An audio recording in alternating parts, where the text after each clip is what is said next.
I had a chance to meet with a number of representatives from the Albany Police Department this morning and hear from their mouths, the people who are literally on the streets, walking the beat, of what their concerns are and how we can all work together as a city, county, state, and a region to improve the quality of life here in the great city of Albany. You know, I love this city.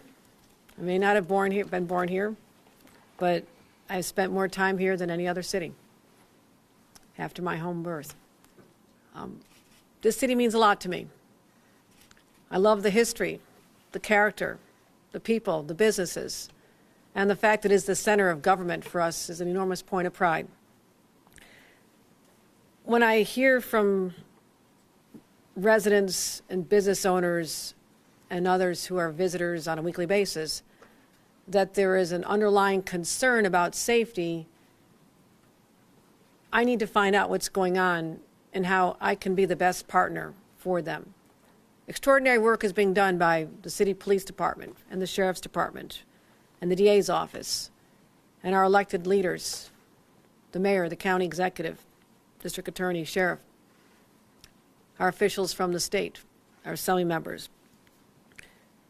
But I wanted to have the opportunity today to bring everybody together and talk about a path forward, how we can restore the sense and perception of public safety that is so necessary here. And I'm going to continue other investments. $400 million is in my budget right now, and I need support from this entire community to help me get this over the finish line in the next few months during our negotiations. We're talking about $150 million for the State Museum, a place I take my granddaughter to when she visits. Funding the next phase of 787, the On-Ramp Center, the College of St. Rose's campus, which is going to be extraordinary. A lot of places, a lot of parts of our city do feel vibrant and alive and they're humming, but not every street, not every corner. And I want to focus on the fact that, yes, so crime statistics are heading downward. That is a good accomplishment, and thank everyone who's been involved in it. Down 12% overall. Statewide, crimes are down dramatically. Shootings are down. But it's all about perception of reality and how we can work together to give people that stronger sense of security. So I've offered additional money over the last few years. We've provided $47 million to the county and the city for law enforcement. Just last year, $18 million.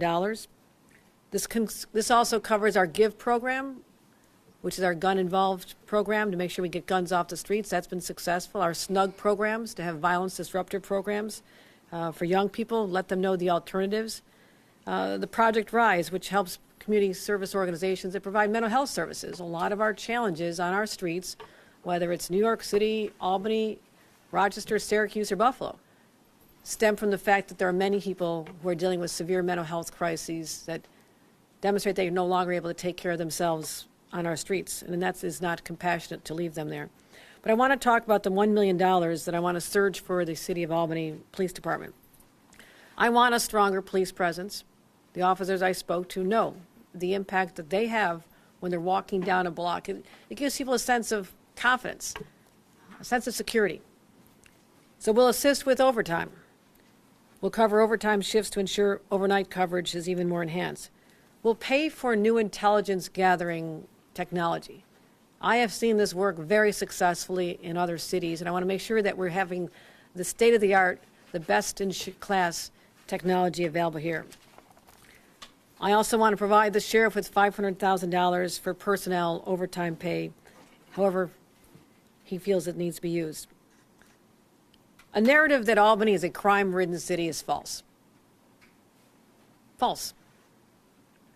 But I want to make sure, and I challenged everyone to tell me what success looks like.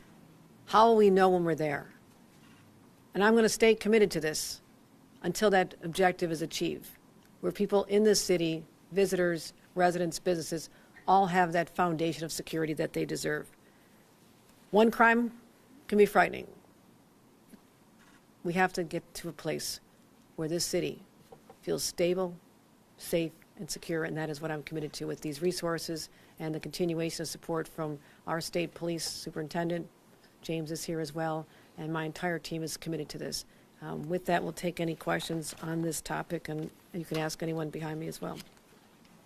Governor, on this topic, one of the big problems that local officials have highlighted is the lack of state workers here.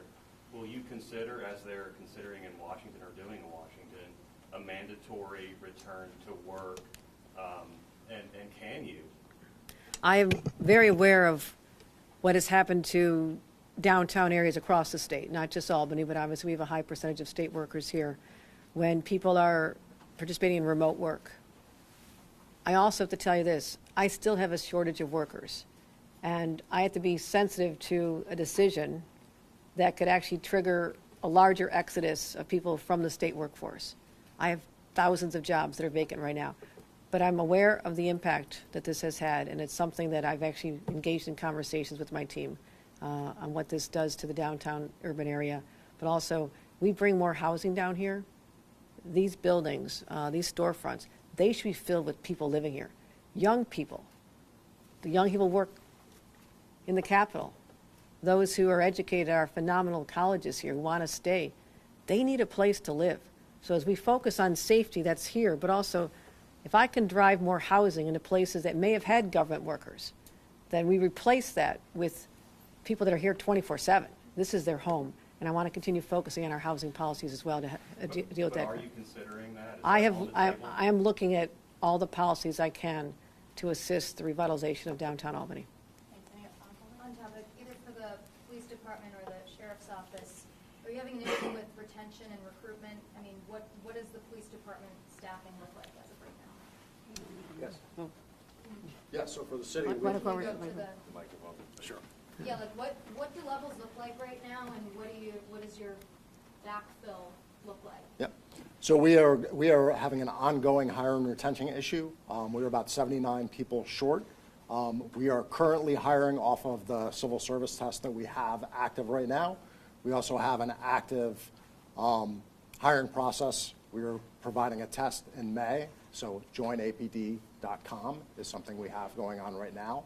And we're also looking at other avenues to be able to fill some of the needs for non-police services. We often get many calls for service that don't require a police response, so we're looking at those as well.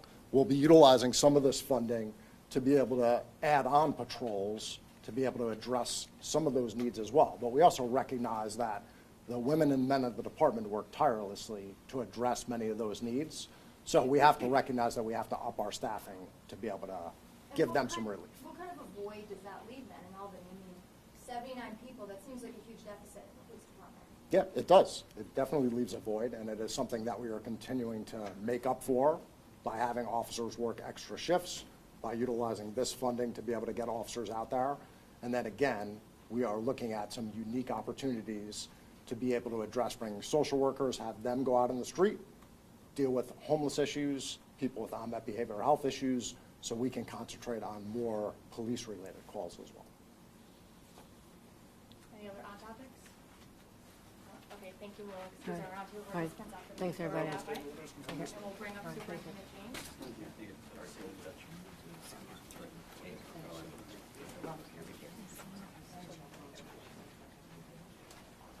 You guys want to slide over here so we can get everyone together with the comments?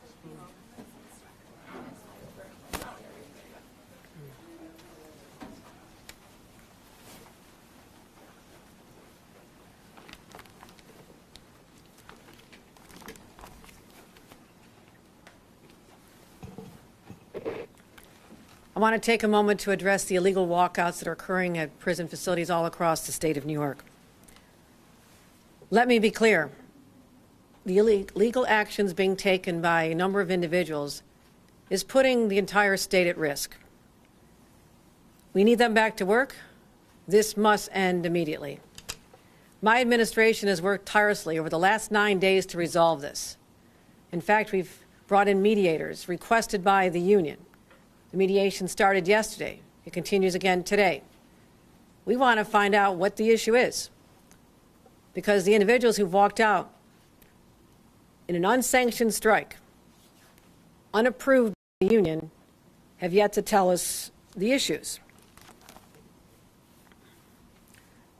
We've done everything we can to encourage them to get back to work. They know they are in violation of the New York State Taylor Law. They also are in violation of a temporary restraining order to return to work. We offered an amnesty period where they could go back to work, no questions asked. We also repealed a staffing memo that had been viewed as controversial. We also suspended portions of the HALT law, which requires a certain amount of time out and other activities that we do not have the staffing to implement. I've also had to deploy 6,500 members of the National Guard to do the jobs of those who've walked out. That means that they've been taken either from their homes or critical assignments, whether they're protecting assets in New York City or elsewhere against terrorism. We have tried hard to end this. I've had conversations with many, many leaders, but we need a good faith effort to resolve this, starting now. I'm prepared to do that. I understand there's a lot of frustration about the long hours. I have long stood with the corrections officers of this state, more than I'm going to guess any other governor, and say these conditions are hard. I understand that. We need more of you on the job. I get that. But we have a situation right now which is absolutely untenable, especially the fact that there were prisons left unguarded. Think about that. The incarcerated population was left unguarded. There were people from other unions, people who work in healthcare and the commissary, who were left unprotected by these actions. Thank God for the National Guard that are in there doing work that they never anticipated, and the condition inside the prisons is stabilized. We've had to start legal proceedings against these individuals. Not something I ever would want to do, but I have a law to enforce. We've also let them know that if you are striking, your AWL, you no longer secure the right to have health benefits from the state. That goes away. Your legal proceedings have started, your legal representation is not covered by the union because this is not sanctioned by the union. They will not pay for this. And I am so grateful to the law-abiding correction officers who are still showing up and want to get back to work in a normal setting. We will get there as soon as possible. These are difficult, difficult jobs. I know that. I know that. But people took an oath of office to protect the public. We have to get back to ensuring that that oath is kept. There's an enormous strain on our system right now. I encourage everyone to come back to work. We hear you with respect to the long hours. I'm working hard to address that. But we also have, as you've heard here in the city of Albany, recruitment issues. These are hard jobs. Not everybody's signing up for them. We're doing the very best we can. The prison population has declined by half over the last number of years. We're working hard to consolidate, making sure that we are maximizing every bed in our facilities. In fact, we're transporting members of the incarcerated population as we speak to take them to other facilities where I can protect them more readily. So that's who we are. That's the status. We're very engaged and look forward to a resolution as soon as possible. Any questions? Governor, Questions on docs the situation at Collins, the doc said that the prison inmates were all transferred out. That seemed to happen very suddenly. What exactly happened there? Why was Collins, how come the inmates are no longer at Collins? I don't think they've all been transferred out. No, that's correct. That's only a small percentage of them. 40 out of 800? We started with 40. There are additionals, and we have transferred yesterday for safety. It's all about the safety of the individuals, both who are there as the safety of the people who are still working in those facilities, primarily civilian, with the support of the National Guard. Here's what I had to do. I have no one protecting the incarcerated population. 15,000 people walk off their jobs. I need to start talking to my county holding centers. Who has space? What other prisons have space that I can make sure people are protected in? What is happening out of state? Do I have other research? I have had to do a whole of government approach to solving this. And one very simple one is to transfer people from facilities where I can congregate more people, where I do have protection, where I do have guards, where I do have the National Guard in larger facilities. So it is not singling out Collins. It is going to happen everywhere. I have to make sure this population and all the people who go in there doing their jobs are protected. And Governor, you said you don't know what they want. It's been 9 days. Do you have any idea what They- these striking officers want? And is 9 days too long? Yes. We offered them amnesty after a day or two. They could have gone back. You made your point. Thank you. We hear you. I get it. The hours and shifts are too long.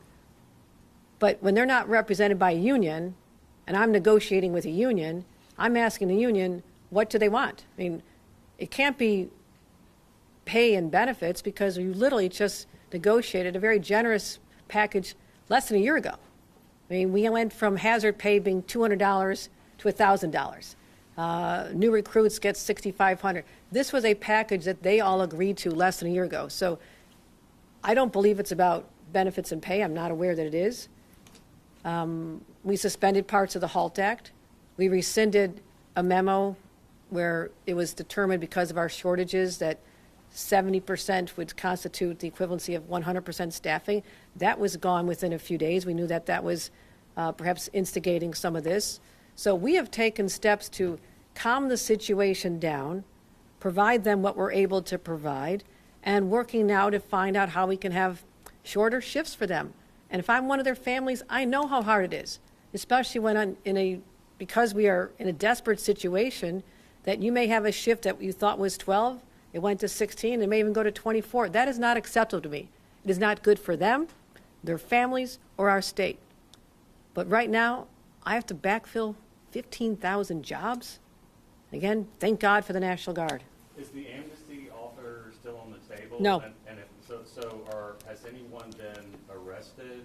And if not, The will they? proceedings have started. I think we have 380 people on the first list through the Attorney General's office. They're being served by state police as we speak. This is in violation of law. Now, Governor, how many more people do you intend to name in the lawsuit? How many people? We're doing this in batches. You know, I don't know. Do we know how many more are coming, Marcos? I mean, we're just administratively, it takes some time. The Attorney General's office has to run conflicts checks. That takes some time. Our state police have to identify locations, where to serve process. So it started over the weekend. We had hoped that when the first few realized what's happening here, that could bring people back, because this is a very serious matter. But if it had no effect, then we're going to continue on the process we're on right now. And how are those batches being prioritized right now? Is it facility by facility? Is Do it? you know that, Marcos? Yeah. This is Marcos Soler, the Deputy Secretary for Public Safety. So what we are doing is identifying with the superintendents in each facility what are the people who are driving this illegal strike, as the governor has indicated. What is important for us is right now, as the governor says, 9 out of 10 correctional officers are on this illegal strike, and we will go to get to every single one of them until they return to work. That's our priority, because the safety of those who work in the facility, of the incarcerated individuals, and the large communities cannot be compromised at this point. Thanks, Marcos. Nick, no, Nick, Bob, you got a question. One at a time. On the issue of public safety, which you've repeatedly said is your top priority Right. for the state. The wives of about 15 correctional officers, including, and there was an officer who was there, said yesterday that easily their top issue is safety. It's not about the money, it's about safety for them and the inmates. What do you say to that and the fact that they are saying that is what they care about the most? Whose safety are we talking about? They're saying both the inmates and their spouses.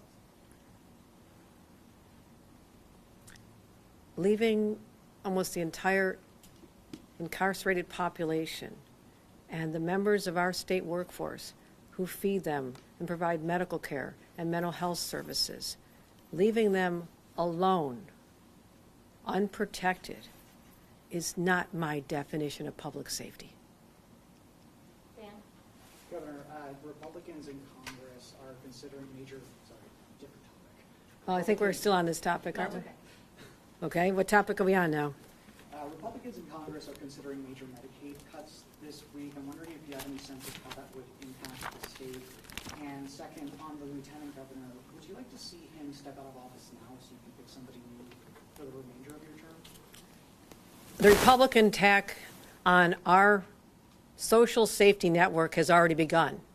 We knew this was coming. And they're actually literally talking about voting today on cutting services, essential healthcare services for 1.8 million New Yorkers. So I'm saying, call your members of Congress who claim they represent the people of this state and stand up to this assault on New Yorkers, our healthcare, and our values. This is just the beginning, and we are not going to start this down this path without a major fight from the state of New York. Governor, Mayor Adams, you announced guardrails, sanctions on him. City Council appears to not be buying this. There might not be votes in the City Council, and there's no bill yet for the legislature. What's your plan B? I mean, will you actually move to remove Mayor Adams? I'll continue working with the City Council to find out what concerns they have. I'd be shocked to think that people don't agree that there should be some measures that give us line of sight into 3 specific areas. This is not broad-based power. This is talking about legal decisions related to federal lawsuits that are potential. It's related to budgetary, to make sure that their decisions related, again, federal dollars are managed properly, and also investigatory, related to the Inspector General. These are 3 narrow areas where I will have more confidence, and I think the people of the city will have more confidence. And this is what I believe is the most thoughtful, rational approach at this time. Now, others may have a different opinion, and if they think this is a pressure campaign to get me to remove him, everybody ought to know. I understand why there's such pressure, but pressure means nothing to me. Will you endorse him for re-election? I will not be getting involved in this primary season because of the unique powers that I have conferred to me, that I will not do anything to put my thumb on the scale, and I will let the voters, the city of New York, decide who they want to lead. That is the proper thing to do in light of everything that's been happening. We have time for one more, Nick. We have time for one more for Nick. Governor, to follow up on Dan's question, should Lieutenant Governor Delgado resign? It is clear to me that he's not happy being in the role of Lieutenant Governor, but I wish him well in whatever he chooses to do. Governor, is your, what you said about the city of New York also apply for the Democratic situation in the city of Buffalo, where you have the Democratic Party has endorsed Sean Ryan? Are you going to make an endorsement in that race? I am not in a position to be making endorsements. I have a state to govern. I got to focus not on politics, but on governance. Thanks, everybody. Appreciate it. Muskoka, when they